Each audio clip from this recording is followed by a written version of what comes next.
Welcome to the second part of pleurisy, and in this part we'll discuss about the signs and symptoms which are associated with pleurisy. To start up and associated what symptoms do we have? There are many symptoms and complications that are associated with pleuritis that can occur at any time and are not always treatable. The following are possible symptoms and complications that we need to consider. The very first one is shortness of breath.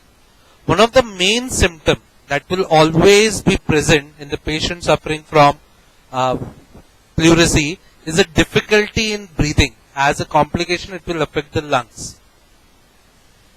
The pleuritis may have low or severe influence on the ability to breathe, and this makes it very difficult to able to do many things because of the shortness of breath. So the person is not too much capable of doing the daily routine work or any exertional work because of this shortness of breath. So this person will, first symptom is shortness of breath. Second is cough. Coughing is common in sufferers from pleuritis, and almost we have seen all diseases where the person was suffering from a respiratory disease, the coughing is associated with it. It deals with the lung and often induces coughing episodes. The cough will generally cause a great deal of pain in those who have pleuritis, as the disease will cause the inflamed lining of lungs to rub against the other tissue and organ, which could be rather painful. That is, the coughing cause aggressive movement of pleura which is already inflamed. Then you have fever and chill. As we know, it's an inflammation of pleura, and this will be associated with fever and chill. As there is an accumulation of fluid, and that can also be toxic to our body, so removal of this toxin substance can lead to heating up and its complication. This it's also associated with the shortness of breath, that is lack of oxygen in the blood, causing the body to feel like getting colder. This artificially boosts body heat in the attempt to recover the warmth that the body thinks that this is missing.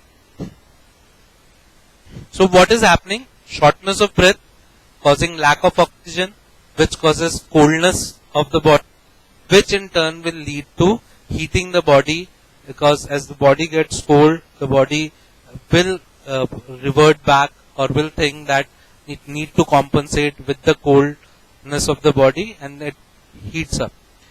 Now breathing issues, rapid shallow breathing may be present as the body tries to get enough oxygen to work correctly. This is the type of breathing that people experience on the top of tall hill. That is this type of breathing. That is, the respiratory rate will increase, the duration of inspiration and expiration will fall down. The person tries to breathe fast in order to compensate the lack of oxygen present. Such, if a person is exposed to a smoke-filled room, or whenever there is a shortage of oxygen, this type of shortness of breath or breathing issues can be. Now, next what we have is unexplained weight loss. Unexplained weight loss is very unusual indicator that pleuritis is present in the body.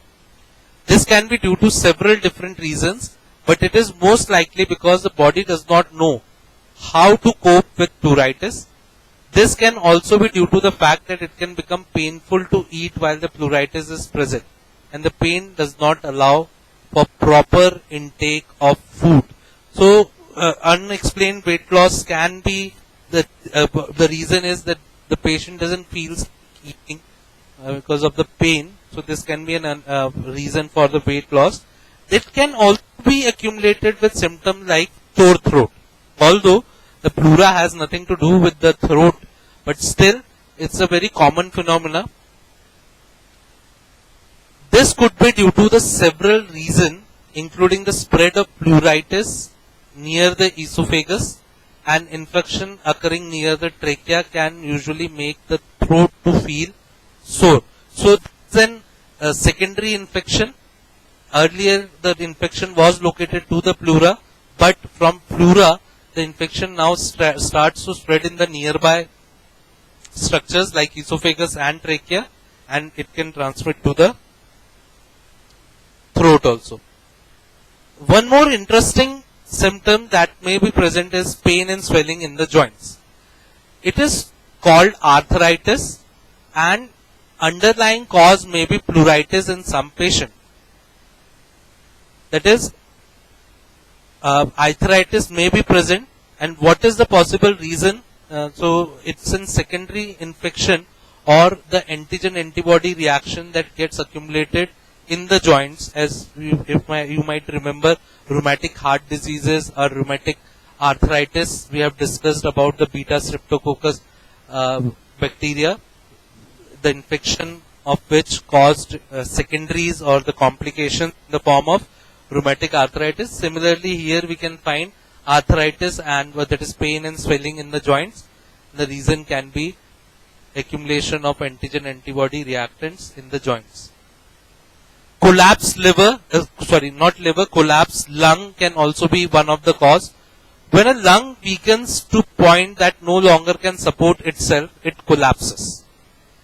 This sometimes that can occur in patient with pleuritis as it does cause weakening of the lung.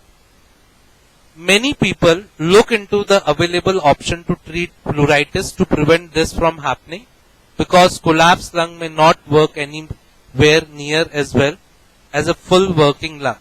Collapsed lung often need to be removed as well to prevent various other complications. So collapsing of lung, that is, as the breath will get shorter or the expansion and expansion of lungs get difficult, in a long period of time the lungs will collapse. So collapsing of lung can be prevented by proper treatment. The underlying disease, complication from the underlying, what are the other complications that can occur? It can lead to some nearby infections, that is, infection caused to the nearby surrounding tissue. Now, in order to understand how pleural effusion will look like, this is a diagram which is showing accumulation of fluid in this particular region.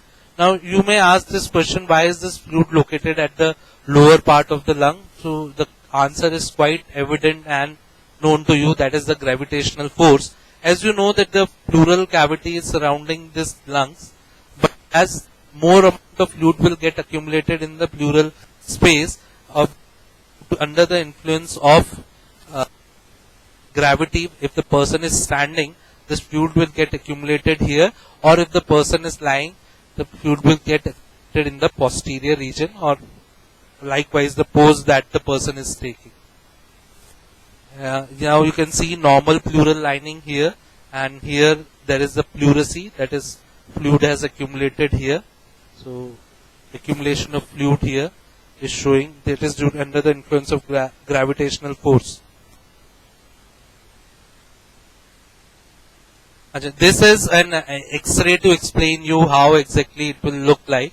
So if there is a small effusion, you can see only a small portion of the lung is affected here. This white portion is actually showing a fluid present in the pleural cavity, which is actually obstructing the rays and not giving you a clear picture of the lung. Whereas here you can see this whole lung is affected with pleurisy. This is a presentation. See, you can compare it here. This particular portion is affected with pleurisy. So here your white shadows can be seen.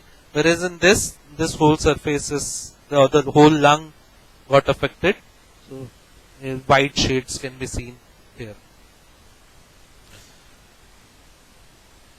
Now comes the question, what causes pleurisy, or what are the etiological factors due to which pleurisy actually develops? So infection stands out to be the major reason or the foremost reason for development of pleurisy, and infections that can be of various types: bacterial, fungal, viruses, parasitic infection, or any infection which is involving your lungs may lead to pleurisy.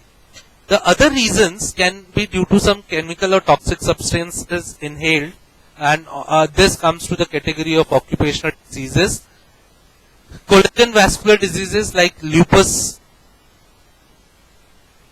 rheumatoid arthritis, and cancers, for example, spread of the lung cancer and breast cancer to the pleura. So, cancer predominantly is not present in the pleura, but as they are malignant or they tend to spread from one tissue to other, so cancers may spread to the pleural cavity, and there they can cause pleurisy or accumulation of fluid in it. Also, there can be tumors of the pleura, mesothelioma and sarcoma. Congestion may be present, that is heart failure. Pulmonary embolism and obstruction of lymph channel. As I said, that these the fluid present in the pleural cavity gets continuously replaced. So, if there is some obstruction in the lymph channel, so there would be an accumulation of fluid in the pleural cavity. Pulmonary embolism can also lead to situations like this, like of pleurisy. Trauma can also be one of the reason, and as we can discuss, trauma to the rib, rib fractures and irritation to the chest tube may also cause pleurisy. Certain types of drug, we are not too much interested in it, that part. We also have abdominal processes like diseases of abdomen, pancreatitis, cirrhosis, gallbladder disease, and damage to spleen, which can also lead to pleurisy. When we have pneumothorax is air in the pleural space, which is a result of trauma occurring to the rib cage. So, pleural space, if filled with fluid, known as pleurisy, or if it filled with air, it is known as pneumothorax, and this pneumothorax can certainly further lead to pleurisy. Now comes the diagnosis part. How do we diagnose pleurisy? We'll discuss diagnosis of pleurisy in the third and the last part of pleurisy. Thank you.